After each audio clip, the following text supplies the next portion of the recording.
Vamos mergulhar num dos maiores desafios da construção civil. Pensa só. O que é preciso para uma parede aguentar décadas de sol, chuva, frio, calor, tudo que a natureza joga contra ela? E mais importante, como a gente pode ter certeza de que ela vai dar conta do recado? Essa é a grande questão, não é? Antes mesmo de a obra começar, como é que se prova que uma fachada vai resistir ao tempo? A resposta para isso envolve segurança, a durabilidade do imóvel e, claro, a reputação do projeto.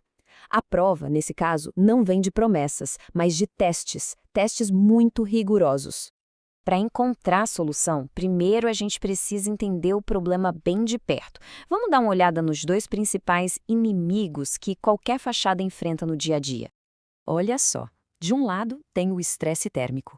Aquele ciclo sem fim de esquenta e esfria que faz o material expandir, depois contrair e que pode acabar abrindo caminho para fissuras. Do outro lado, a infiltração de água, que é aquela vilã silenciosa, sabe?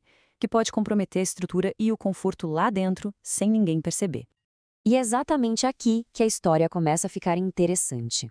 De olho nesses desafios, uma empresa chamada Bloco Brasil desenvolveu um sistema de vedação externa totalmente novo. A pergunta que ficou no ar foi: será que ele consegue vencer essa batalha? Vamos dar uma olhada na anatomia desse sistema. Ele não é uma parede comum. Por fora, tem placas cimentícias reforçadas com tela de polipropileno, tipo uma casca bem resistente. E por dentro, no coração dele, um núcleo de EPS anti-chamas, que traz duas vantagens enormes: um isolamento térmico muito superior e uma baita redução no peso total da estrutura. Mas a gente sabe que promessa não levanta prédio, né? Por isso, o sistema foi enviado para um teste de verdade, um teste para valer. Foi conduzido por um instituto independente, o IST Cerâmica do Senai, e seguiu os critérios super rígidos da norma brasileira, a ABNT NBR 15575. A validação tinha que ser 100% imparcial. O primeiro grande teste é o de choque térmico. E qual é a ideia aqui? Basicamente, forçar a parede a envelhecer décadas em poucos dias, simulando ciclos extremos de muito calor e muito frio. Funciona assim. A parede é aquecida a temperaturas bem altas e, de repente, resfriada bruscamente. E isso se repete várias e várias vezes. O objetivo é ver se ela deforma, se ela racha ou se aparece qualquer falha que possa comprometer a durabilidade dela. É um verdadeiro teste de fogo, ou melhor, de fogo e gelo. E o resultado foi impressionante. Essa tabela mostra o deslocamento da parede depois de cada ciclo. Depois do primeiro, 0. Depois de 5 ciclos, 0 de novo. E após 10 ciclos de estresse extremo, a deformação foi 0. Exatamente 0. O ponto principal aqui é este: nenhuma deformação residual.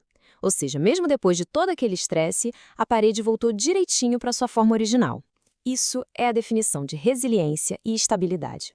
E o sistema continuou totalmente dentro dos limites exigidos pela norma. Foi aprovado.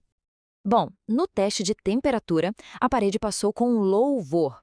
Mas e o nosso segundo inimigo, a água? Será que ela aguentou o dilúvio? Vamos ver como ela se saiu no teste de estanqueidade. Esse teste aqui simula o pior cenário de tempestade que se pode imaginar. Eles jogam um volume controlado de água na parede, ao mesmo tempo que uma pressão de ar simula o vento empurrando essa água com força contra todas as juntas e superfícies. E o tempo todo, o pessoal fica de olho no lado de dentro, procurando qualquer sinalzinho de umidade. E o resultado, depois de horas simulando uma tempestade daquelas, tá aí na tela. Esse número: 0% de umidade. Pensa bem no que isso quer dizer. Depois de ser bombardeada com água sob pressão de vento, o lado de dentro da parede ficou completamente seco. Nenhuma mancha, nenhuma gota, estanqueidade absoluta. E só para a gente ter uma ideia do tamanho desse feito, a norma brasileira, que já é bem exigente, permite que apareça uma pequena mancha de umidade. É considerada aceitável. O sistema Bloco Brasil não só atendeu à norma, ele superou e muito. Alcançou um resultado perfeito de 0 umidade. Então, depois de passar por calor, frio e um verdadeiro dilúvio, qual é a conclusão? O que esses testes todos significam na prática? O caminho para a validação foi bem claro. Um sistema inovador foi apresentado, encarou de frente simulações extremas de temperatura e de umidade, e o resultado foi um só: inequívoco. Seu desempenho superior foi comprovado cientificamente. E aqui está a prova final, a conclusão oficial do relatório. A validação por um instituto independente como o Senai, confirmando que o sistema está em conformidade com a norma BNT, responde à nossa pergunta lá do início com um sim bem grande. Isso tudo nos leva a uma última reflexão. Agora que existe a prova de que um sistema mais leve também pode ser mais resistente, que portas isso abre para a construção? Será que estamos diante de uma nova era onde construir com mais velocidade, mais segurança e mais durabilidade não seja mais uma escolha, mas sim uma realidade totalmente integrada?